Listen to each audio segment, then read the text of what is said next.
to see you, man. I know, it's been a while, huh? How you It doing? has been a while. It has been a while. How's it going? I'm great, dude. I have been jamming to my Yep. new favorite Spotify playlist all day, and I'll give you two guesses what you think it is. Let's just go with names. Like actual artists, like the title of the playlist or the artist.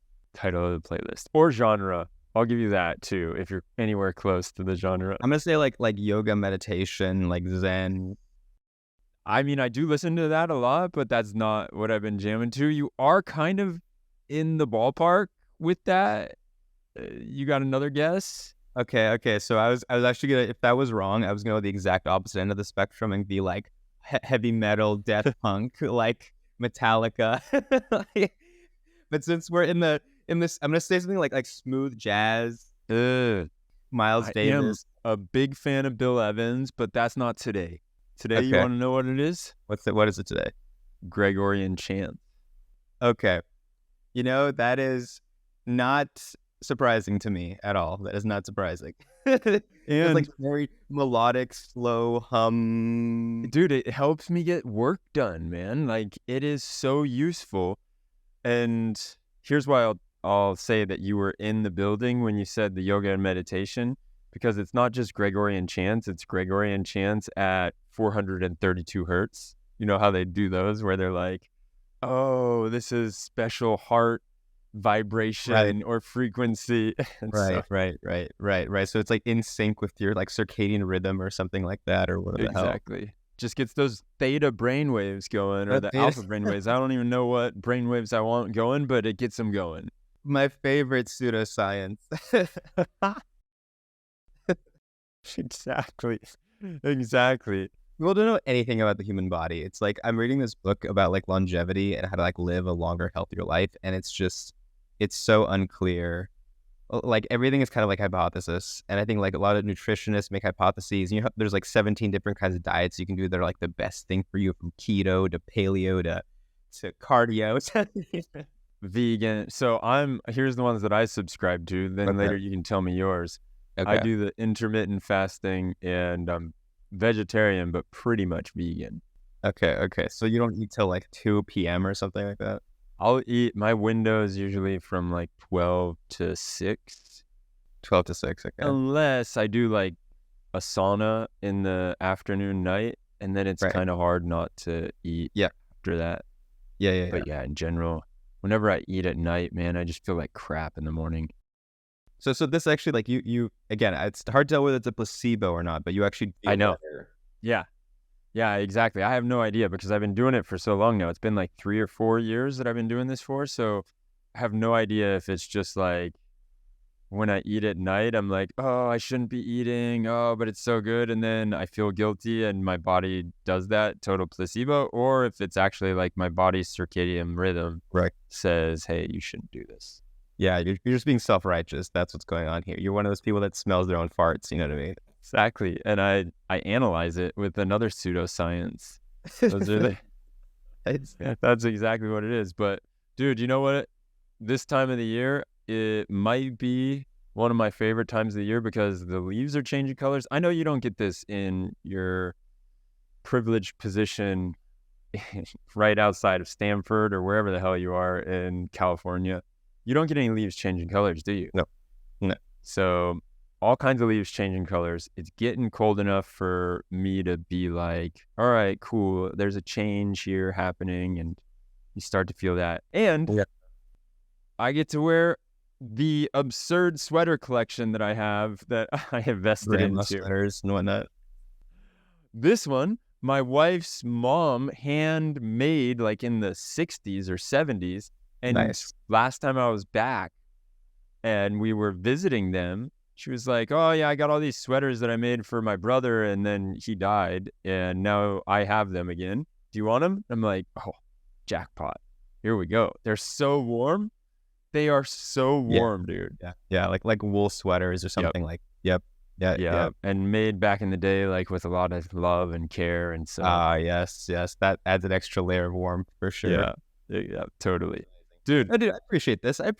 I'd spent a few years on the East Coast where you get I mean, like, look, as beautiful as like California is, and it's like year long, you just have the best weather always.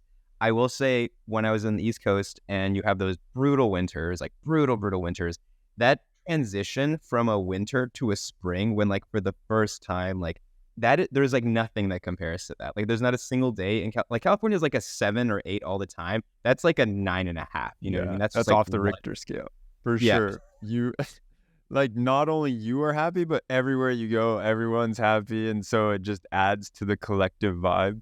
that's right. That's right. Yeah, it's amazing. It's Yeah, amazing. I feel that. And then flowers are coming out and Flowers are coming out. Oh my God, things like the colors. snow starts to thaw, and then you Yeah. like start like things start to bloom. You're like, oh man, this is after that. Maybe it's the delta. Maybe it's going from like, wow, that was so painful and freezing cold, to like, wow, I just feel amazing right now. But Exactly. it's nothing compares. Nothing compares for Yep. sure. Yeah. All right, dude. So this is the catch-up episode. I feel like it's been too long since we chatted. Yeah. And you've been on here many a times as a co-host. And then you went to start.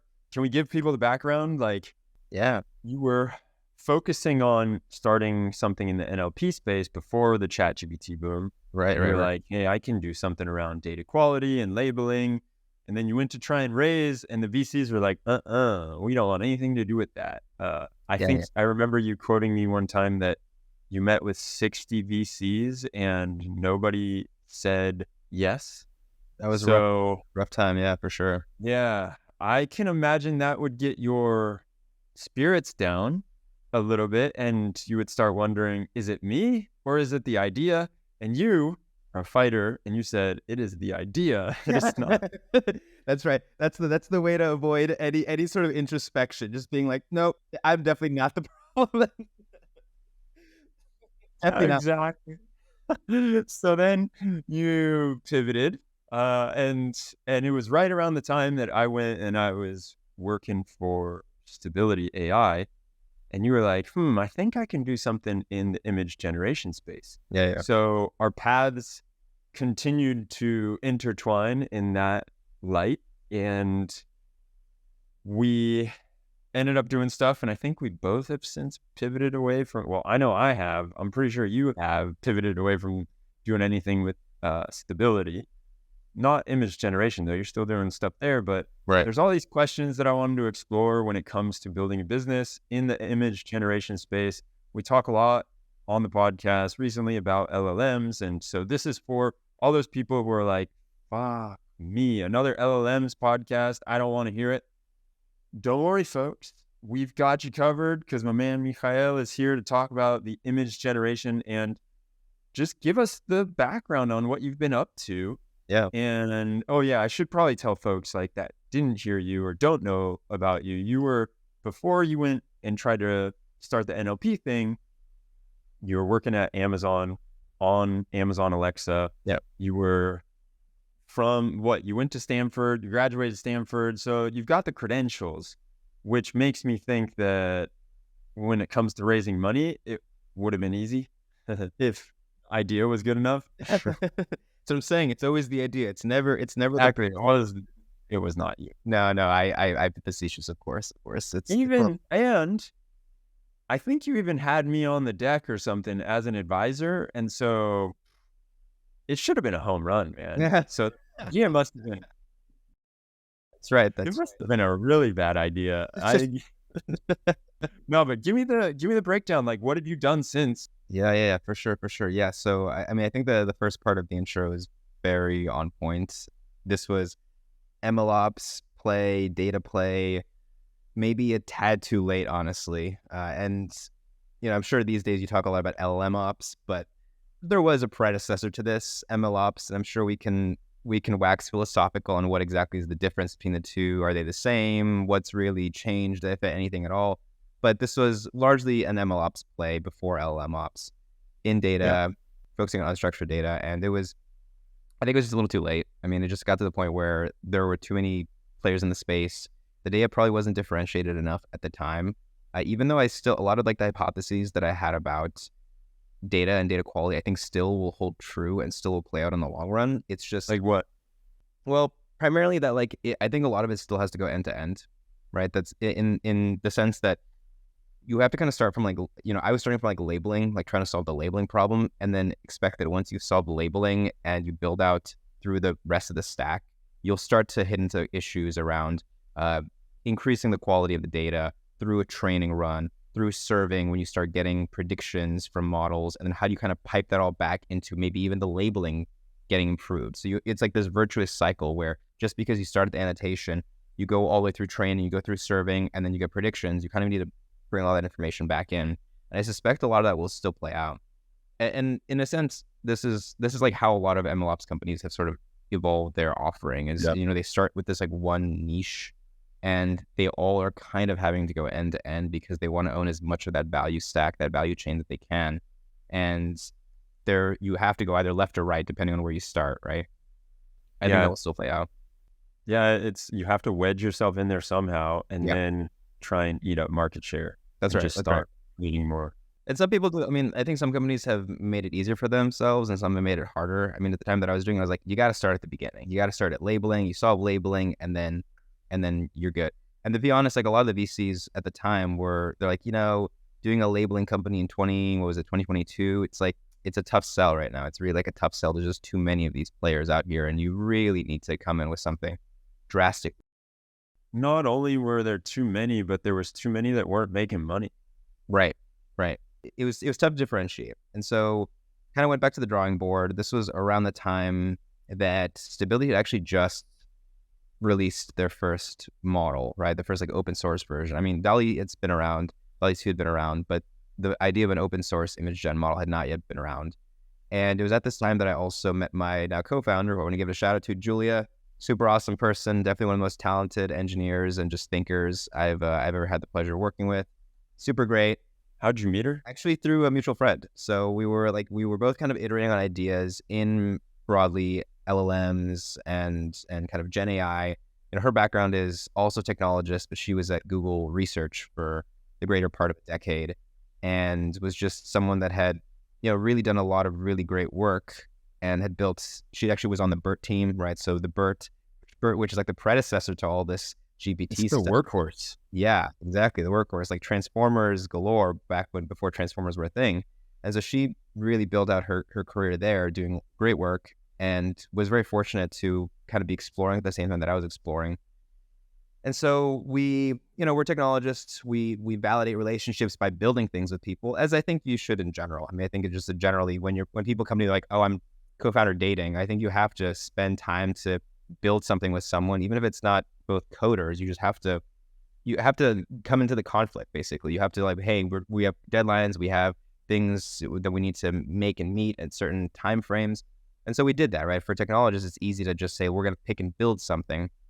And so we both had experience in kind of multimodal applications at our last jobs. Like even at Alexa, though I'd focused a lot on dialogue systems, like pure textual dialogue, a lot of what we were thinking about as well was how we can combine like text and other modalities like image. We were thinking a lot about how can we put Alexa on like haptic devices and like robots and things like that. And so we put that, we were, and she had a similar background looking at a multimodal stuff at Google. And so we're like, well, let's try to build something that combines visual and textual generative AI. And this was like a little bit of a hack that we did, this kind of like a stunt. We made this site called Rick and Mortify. And Rick and Mortify, Demetrios, you might remember this, was a little like kind of toy thing that we were like, hey, we both like Rick and Morty. Let's see if we can do something with this, kind of piggybacking off of our love for the show. We made this application where you could kind of pick out the characters that you want in, your favorite characters from the show. You'd provide this little like textual premise for what you want a new episode of the show to look like. And then using generative AI in the background, both kind of LLMs, like traditional textual LLMs and visual LLMs, we created almost like a comic book of sorts where we generated the plot of a new episode, including the dialogue. And also, for each episode or like little segment of that new episode, we would actually create a visual of that, what that would look like in terms of the actual like kind of image itself.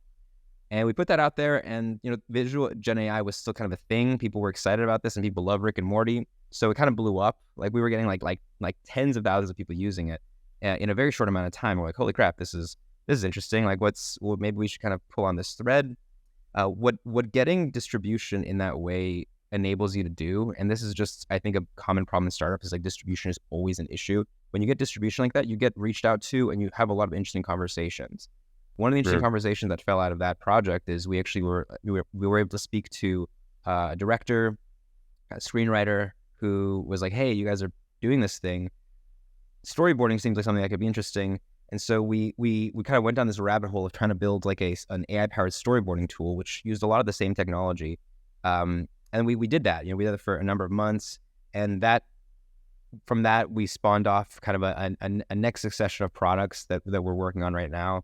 But yeah, that really took us down. It was a little bit of piggybacking off of what we thought was an interesting set of problems technically, combined with just following the rabbit hole of like opportunity, right? Where something shows up, you're like, well, I don't know what a storyboard is, but let's figure out what we can do with this. And we went back and forth with this person who's our advisor.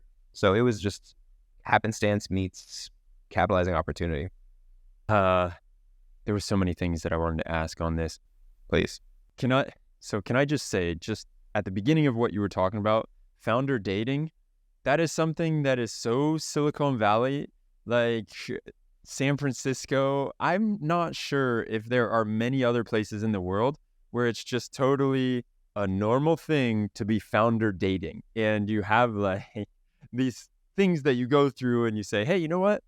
Let's build something together because we're founder dating and you might be my match. Yeah, exactly. That's right. Left swipe or right swipe or whatever it is. Yeah. Yeah, I'm surprised nobody's made like a Tinder for founder dating. You know what it is? I think the YC has a like co-founder matching service, which is the closest thing I've seen. They don't have an app though. It's like a web app. There's not a mobile app, but it's pretty close. It approximates a similar feel. Yeah, that does feel like it. I mean, let's go into this idea of like building a business off of something, because just for the lay of the land, and especially when you were starting this business, there was Stable Diffusion, and it was probably when Stable Diffusion like 1.5 was out, and that was like the upgrade from the first one, and it was when things were getting really good, and there was a lot of hype around it, and then Stable Diffusion 2.0 came out, and that's one option that you have. The other option is DALL-E, which is all right, but not really that good. And I don't even know if they have an API. I don't even know what that looks like and how you can interact with DALL-E, but it definitely didn't feel as good as Stable Diffusion 1.5.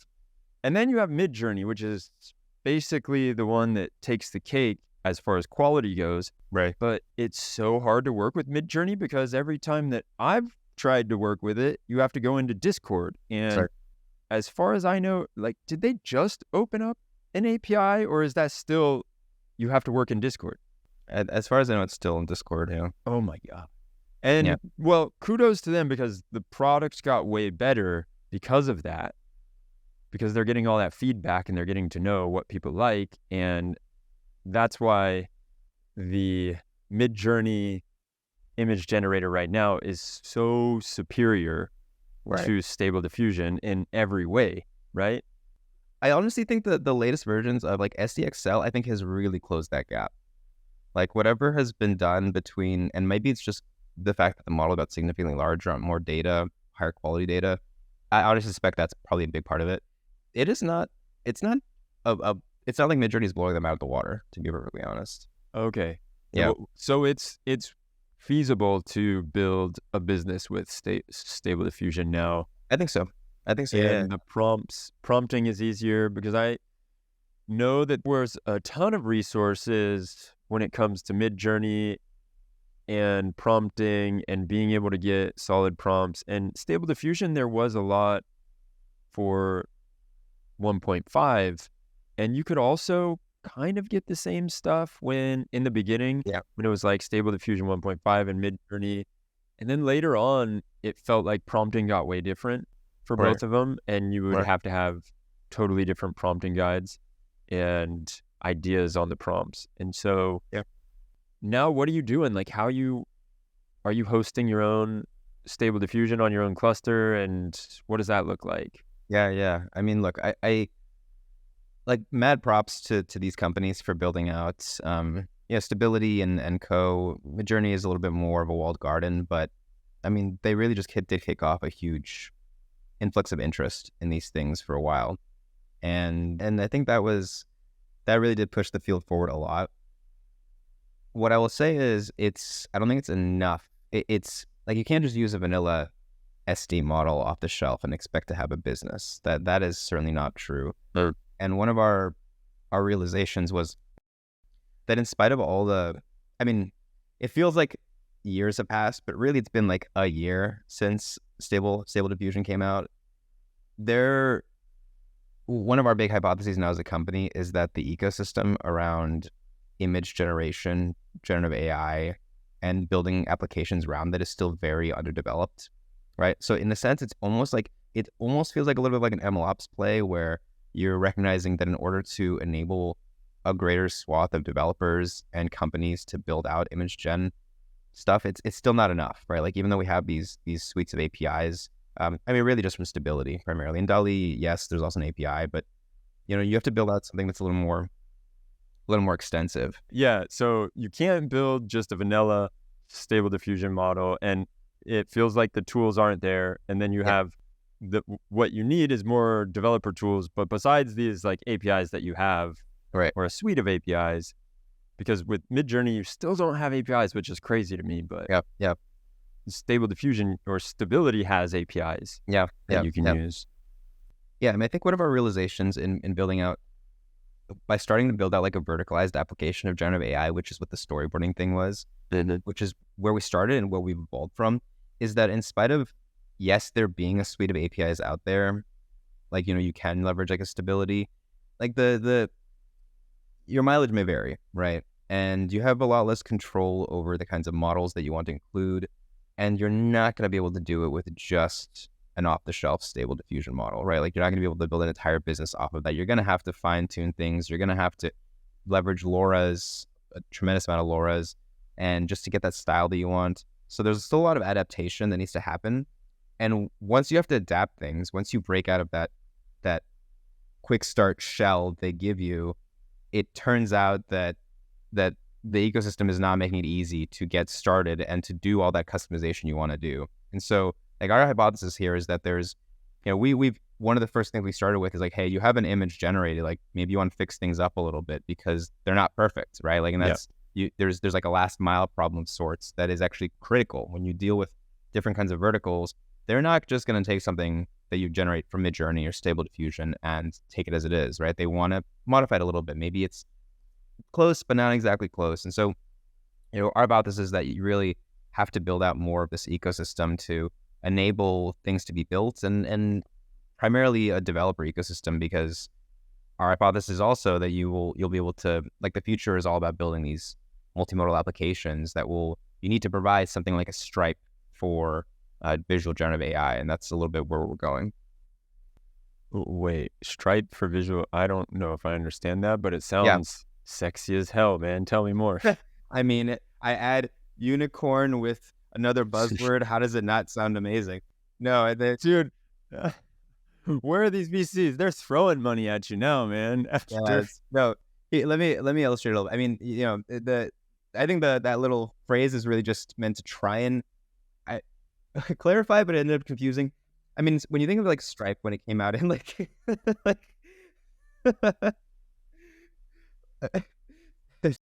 I guess I got to work on the analogy, but here's what I'll say. Here's what I'll say. That like Stripe when it came out back in like I think it was like 2009, maybe 2010. Their big value add was like you want to enable payments to be done on the internet, right? Any person who's building a bootstrap business, indie hacker, what have you, wants to build payments, but it's really hard to deal with like payment APIs. Like it's just really, really hard to do so.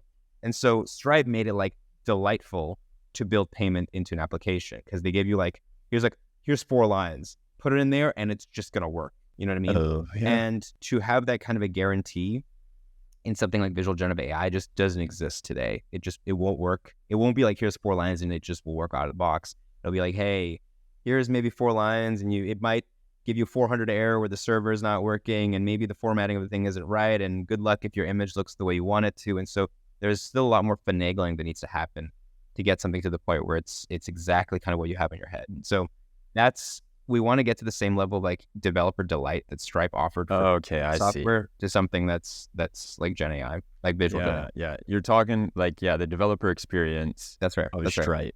That's I right. see. I get it. And one thing that I was thinking about when you were talking about how the APIs that are there, Stability's offering stuff, but it may not be what you want. And then the Right. models that you can use aren't exactly what you need. And especially if you want to fine tune them. Right. And you want to use their API, then it gets even more complicated. And Right. have you looked into all these other basically API or model providers as a service type things? Like, doesn't Replicate or some of these places do that? Yeah. I think that we're starting very pointed in our offering, right? I mean, the way we've done it is, I think a lot of the issue that maybe some businesses might fall into is they try and do everything. They try and like spread themselves a little too thin. You know what I mean? They're like, hey, we have to support everything because our investors are knocking on our door, and we need to offer a gazillion things because we have $100 million. You know what I mean? And that's a little bit of the siding way of your soul that you subscribe to when you raise a certain amount of money. So what ends up happening in the long run is you get a lot of breadth, not a lot of depth. And so what we're trying to do is start from just like a core suite of things that'll work, that we believe will provide value, and then iteratively build out in a way without really sacrificing and compromising the developer experience. So what we've done is, yes, we've released a suite of APIs around some core bits of functionality. We've done a lot of image editing stuff. We have some stuff in the pipeline right now around video, again, which we will iteratively and very slowly, deliberately roll out. But we're also doing that in tandem with showing people like what's possible. Like, if you have these things, what can you do? So in addition to these APIs that we've released, we've also built out applications. We're like, hey, you can build out like almost like an Adobe Express or Adobe Firefly, basically very easily. You know what I mean? Like you have these APIs and you can make an in-browser editor that does exactly that. Or we did once we had the APIs done, I was able to put a Discord bot almost, that could literally be in the same channel as like a Midjourney bot in a matter of like a few hours, where I was like, hey, you can make a call to Midjourney, and then right afterwards you can call our Discord bot and you can iterate and fix up your images and do other things that maybe you can't do in Midjourney. So having a good bit of foundational scaffolding really enables you to build out applications so much faster, right? And that's really the bet here and what we believe needs to happen. Because at the end of the day, what you see a lot of when it comes to the open source community around Stable Diffusion, I feel like, are those UIs, but you don't necessarily see as many back-end pieces for the developers, right? And I think it was a lot of catering to that artist who was playing around on their computer and got some Google Colab GPUs for a limited amount of time, and then they're like, whoa, cool, I could do so much with this. Right. And then you get that UI and you're cool. And there was one that I really liked for a while. I think it was called like Prompt Hunter or something like that, or Prompt Hunt. Sure. Maybe like Product Hunt, but Prompt Hunt. I can't remember the name exactly, but for a while you could swap out the different models that you were using. You could say like, okay, now I want to try this with Midjourney. I want to try this with Stable Diffusion, and it would give you clues and help on defining the prompts, and it would also give you different like tags. If you wanted to add stylistic features. Right. And that's incredible as the front end, but eventually they stopped offering Midjourney because I think they probably just ran into the same problem that everybody ran into. Like, having Midjourney work outside of Discord is really hard. And so what does that look like? How does that work? And so now what you're doing is, if I understand it correctly, you were like, all right, cool, I'm going to go on the back end. I'm going to host my own Stable Diffusion. I get the feeling you're using some AWS. I mean, I have a very strong soft spot. I have a soft spot for AWS, of course, and love them. But, we also, in a sense, we can be agnostic, right? It's not something where you have to be. I think a lot of businesses nowadays try to be multi-cloud anyway because it gives you a lot of flexibility. Yeah. And you're just offering the API and the UI, and then you're going upstream and being like, here's some cool stuff that you can build with this. So you're yeah. full stack. That's right. That's right. Exactly. It's like, hey, here's something you could, here's something that's powered by these building blocks. Like, here's some building blocks. Here's something that's powered by these building blocks. You might like that as well, but it doesn't have to be the only. You don't have to restrict your imagination to just a thing you run in your browser. You can go and build a Discord bot. You can go build, a print on demand service. You can go build a what have you. I mean, there's like so many applications that you can just leverage. Go build a video game editor. You know what I mean? Like, there's just so many things that can fall out of this. So it's about giving those blocks and then maybe painting a little bit of the narrative around what that looks like. Mm-hmm. What are some of the other things that you have thought about building in the different niche specific verticals? Yeah. I mean, a lot of it comes out of conversations that we get from customers and potential customers, right? Where we couldn't imagine some of the things that fall out of as use cases. Like, it's just some things that I would never even imagined. For example, one of the ones that came out that I thought was very unusual, but also very cool, is when someone was like, hey, I build a print-on-demand service. And what they're doing is to their consumer, to their user, it's like a platform, it's a UI where you can go and you can sort of like iterate on some image or some pattern that you want.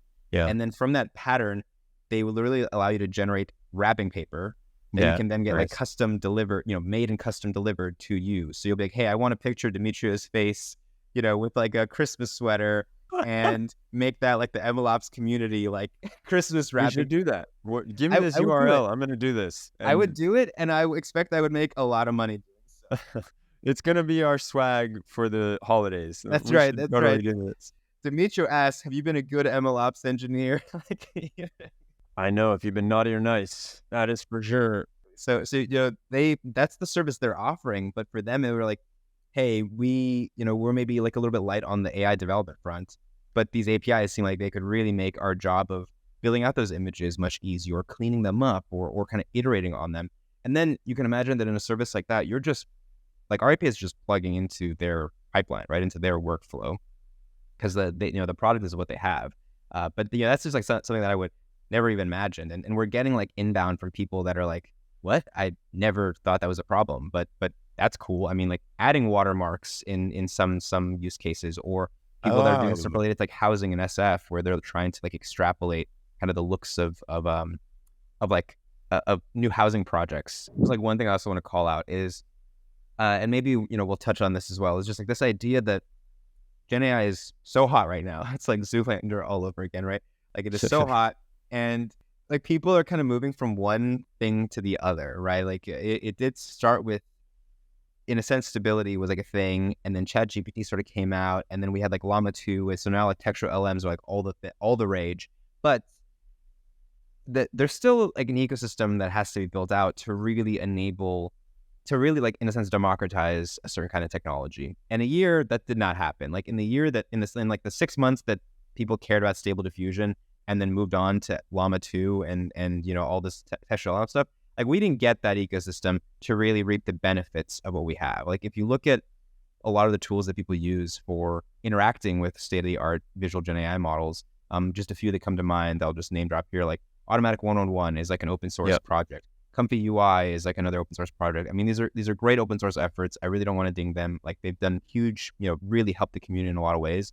But when you're looking at something that's a little more production ready, more stable, maybe a little more user friendly, that can't be where we stop, right? That can't be where we stop in terms of offering ways of interacting in the ecosystem. We would run into those issues where we're like, I don't really know how to use this. Like, it's still really complicated. Like, you think Discord is complicated? Like, man, using some of these can be like really tricky, where you're just like watching YouTube tutorials for like hours. Yeah. I think this is how you do it. So it feels like there has to be a better solution, right? Yeah. It's so funny because it is a lot of YouTube tutorials when you're going down that rabbit hole, and like have this image of how I want it to look in my head, and I feel like I could get it there, but I don't know what to do to make it get there. And I remember at Stability, there were like the prompt experts and, dare I say, prompt engineers, right? And I would ping them every once in a while and be like, here's the photos that I'm getting. I want the tree to be inside the box, not like the box next to the tree. And here's the prompt I'm using. What do I have to do? And it really felt like they were just like, well, I'm gonna say that you probably should try and put tree inside the word box, or box inside the word tree, or put box and tree together. And you're like, what? This is not scientific at all. You're just throwing shit at the wall. But Right. I will say, a lot of times that shit worked. And I was Yeah. like, how do they know that? So, or they're like, put a hyphen between box and tree. And you're like, what? No way, that's going to work. And then you try it. And it's like, oh my God, that worked. So yeah, there's some funny things. It's like hyperparameter tuning of Yeah. yesteryear, or I mean, like once upon a time, people would be like, you got to use a alpha learning rate of 0.001. You're like, what? Really? Because like otherwise your loss is like this, and then you said 0.001, like it was like one decimal point over. You're like, huh? That just works exactly the way I wanted to. That's crazy. Yeah, and it's very tribal knowledge to Right. get there. That's right. You wouldn't know that unless you were working with someone who That's could right. help you, and you could ping and That's exactly ask, right. or you go into some community and you get lucky That's because right. the person who knows stumbles upon your question. Right. There's a lot of that. And so I can see that pain. And I can also see that potentially what happened is the hype moved on from the image generation tools. And so the ones who were left in the image generation world were people like yourself, and you're trying to figure it out, and you feel like, oh, well, I've got a pretty solid use case here. Right. I've got people that are interested. I'm doing something verticalized. Right. But then you hit a wall and you realize, maybe I need to go down a few levels and start building out the pipes before I can build the house. Like the foundation is not there yet. And so let's try and make that foundation, and then we can build on top of it. I think that's exactly right. That's exactly right. Yeah.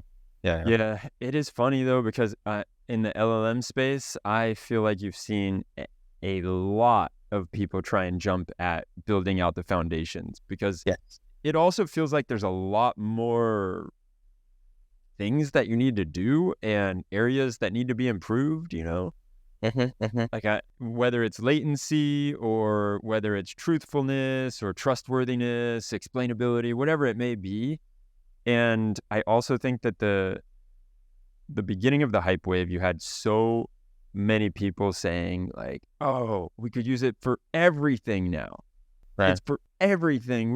Whatever you can dream up, you can do it with AI now. And basically now I feel like that's calmed down a bit, and we're starting to see, okay, there's these use cases that it works incredibly well with.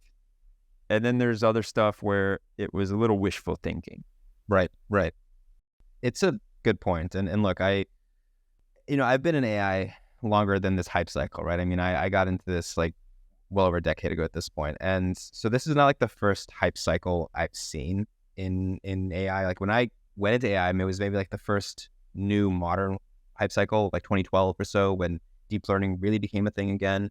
And then maybe 2014, 2015, when maybe like machine translation systems really started getting good and people were able to translate languages, which was a big step forward, and speech recognition also got really good.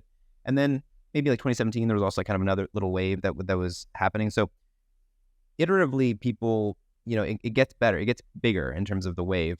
I would say this one though, of the last like 1 to 2 years, is like completely unlike anything I've seen. It's like when I think largely a lot of it did come down to very easy to use consumer facing applications of AI, right? When you have something like a ChatGPT or like a DALL-E, where any layman can be like, have you heard of this Chat GTP thing? You know what I mean?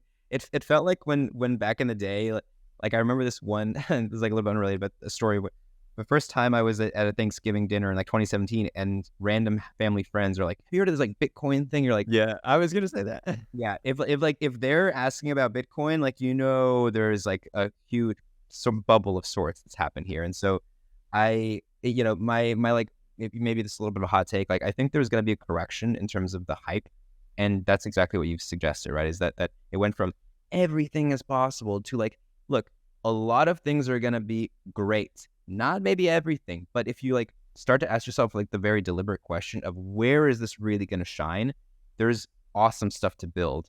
Maybe not everything, but awesome stuff to build. And I think that getting to that secondary question of what's the awesome stuff to build is maybe the contraction a little bit from the hype.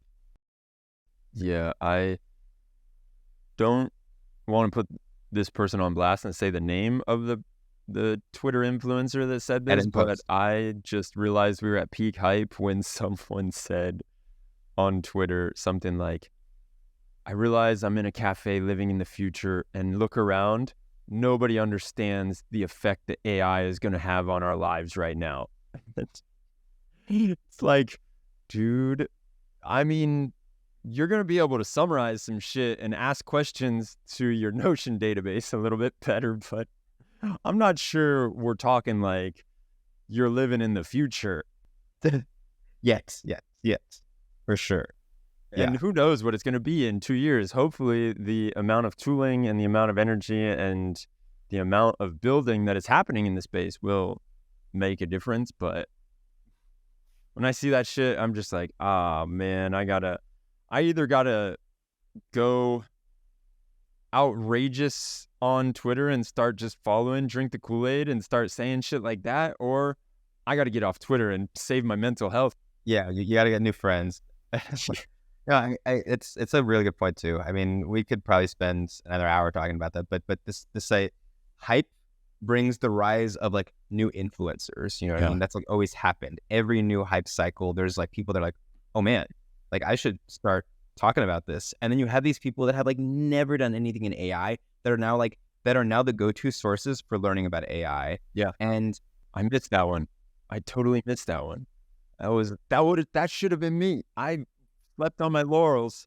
I'm the guy who knows nothing about AI, and then boom, I just saw the wave come and crash right in front of me. No, but you know, it's like you have to learn to play that game. I think it's and it's like, do you want to play that game? Exactly.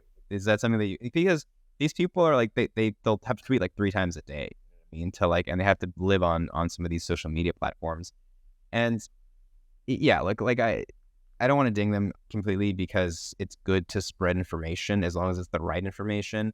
It's a little bit as like, I don't want to call myself like OG, you know what I mean? But like someone that has been in the field a little bit longer, it is a little like laughing because I don't want to call myself that, but I am. But I mean, I mean, here's what, like I have written papers longer than this, right? You know, like I was writing papers about this stuff before the fact.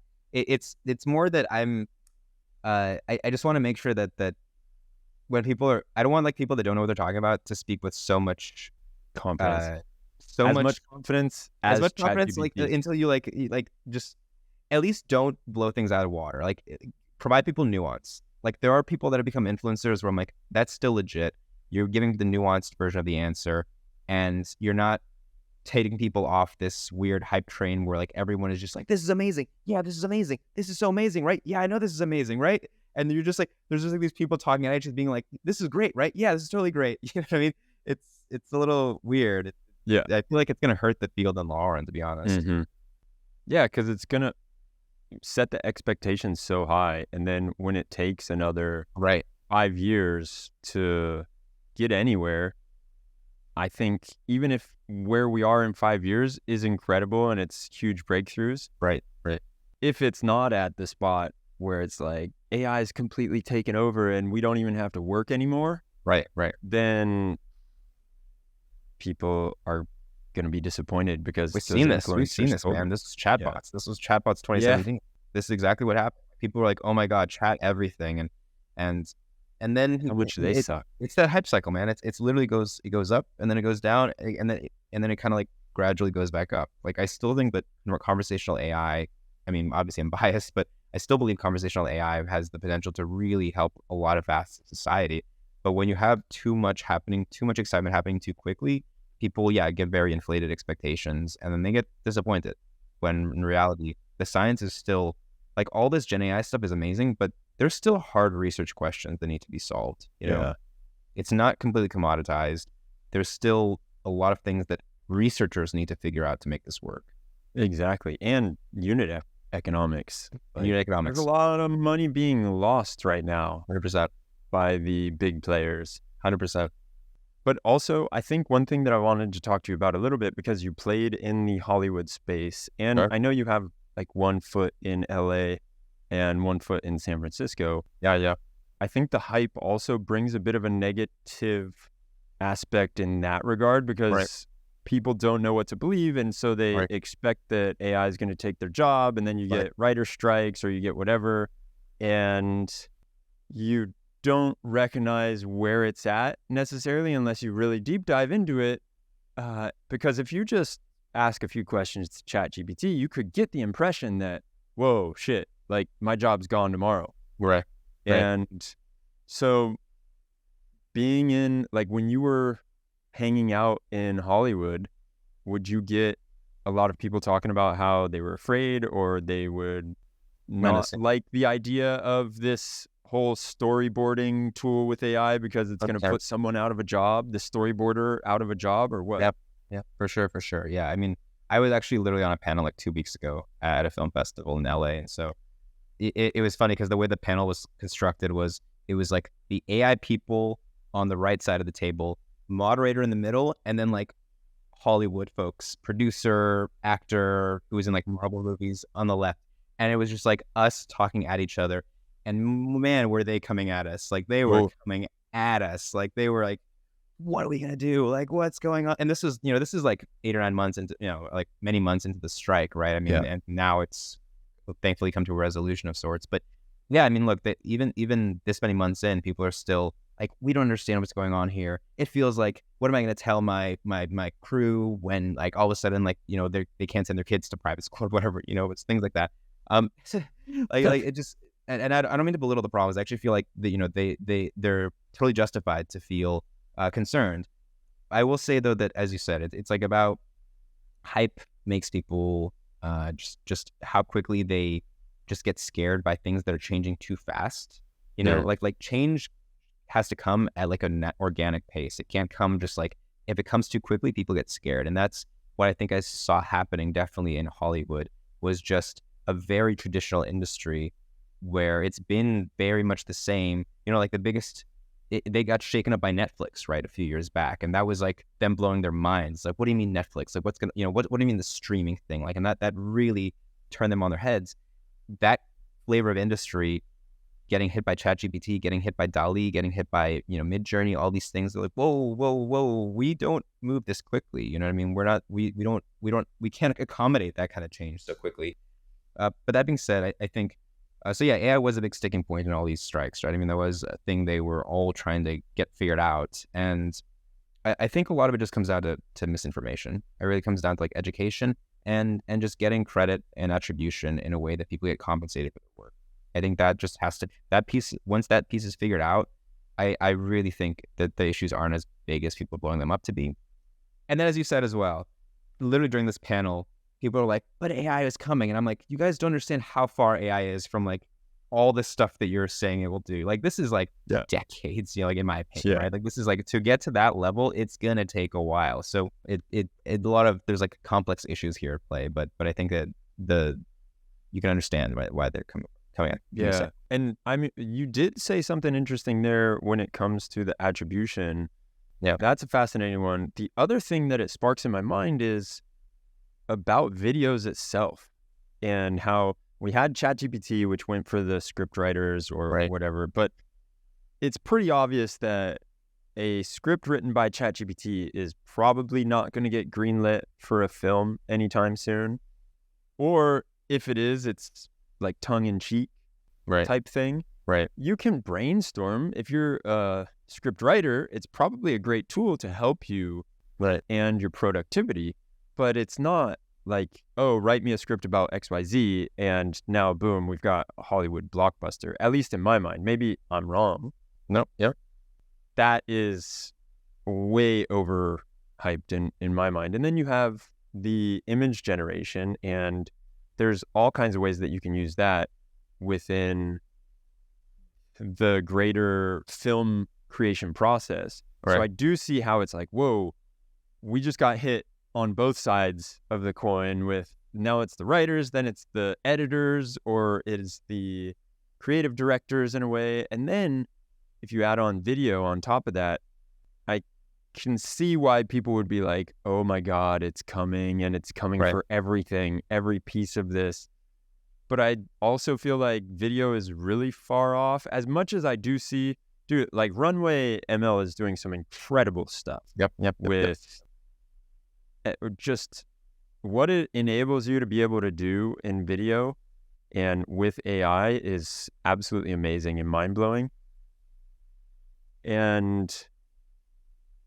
But I still don't think it's anywhere near like, okay, now we don't need any visual effects people on our set, right? No, definitely not. And I mean, yeah, we could go off on like how the world could play out, like even in the many years away when that is a reality, like what does that really mean for how content will be created, right? And I have some hypotheses. I don't think it's going to be, people will still be a huge part of this process.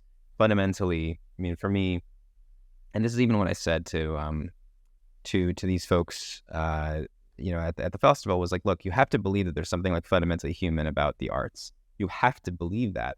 If it's not true, then it will be replaced by AI because there's nothing fundamentally human about it. But like, you have to really, like, in your heart, believe that there is something that cannot be replaced, like a human, a sentiment, a human memory, like a human experience.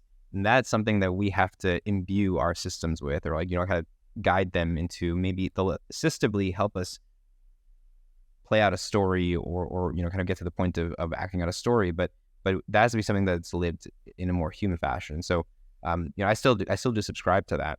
And as you said, I mean, technology it's quite a ways away. I mean, yes, it's cool to have 10, 15-second clips that show some level of motion and something that's still very underdeveloped. And it's a hard problem, right? I really suspect there's going to be more smaller segments of the puzzle, of the value chain, where we can start integrating some of these tools, and it'll just make people more productive. I mean, that's really the goal here always. Like, AI is supposed to be assistive. It's not really supposed to replace these things or these people. Yeah. And so that's your whole vision right now, is how do we build the building blocks to help that value chain? And if I'm understanding it correctly, you're trying to build something that is generalizable. So it's not only in the Hollywood vertical anymore. It's like, if you're building something for the Hollywood vertical, you could build with your tool as the basis, but it doesn't have to be in that vertical. Yeah. It's something more horizontal. I mean, there are certainly a few verticals where we suspect and we've seen a lot of resonance. I mean, video games for sure, entertainment, obviously, interior design, architecture, marketing. I mean, there's ones where it comes a little more naturally, but again, we're not excluding ourselves, because we get these things that show up at our doorstep, like print on demand, like, housing project development and kind of construction. So just things that you really just didn't even anticipate. And so it is a little more like a horizontal layer for sure. And what do you think about MLOps versus LLMOps? There's a new stack, right? And there's also prompting in the mix, and there's the evaluation. If it's LLMs, there's probably also the iteration if it's image gen.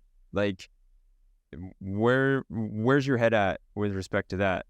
I actually think that there was a post I think Eugene Yan put out on Twitter that I actually quite liked, where he took, remember that old, I think it's the D. Scully paper from Google, which is like the old school Godfather paper, where it's like, hey, here's all the stuff around ML code, right? Yeah, here's the technical debt that here's you all incur. Here's the technical debt, not the model.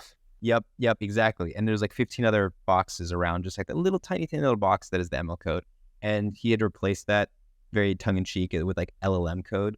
And I thought that was a good way to synthesize what I also agree with, which is, look, at the end of the day, all this stuff, like, yes, some of these models are bigger. So that there is like challenges, maybe different MLOps challenges around, or different infrastructure challenges around how do you host a 15 billion, 70 billion parameter model. Like, yes, that is hard. And that is not something that when we were doing logistic regression, random forests 2 years ago, and that's how people were operating. So yes, it is a different infrastructure challenge that will be solved. So that is a slight difference.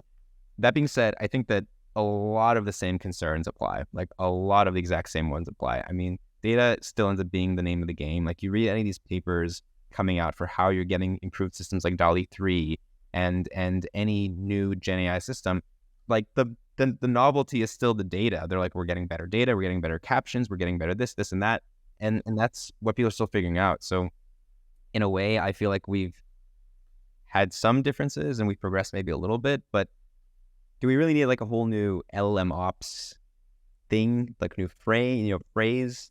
Sounds like it's another VC sort of oriented thing. It is totally. And I would rather just say like it's MLOps with like, now there's a new model that we have to support. You know what I mean?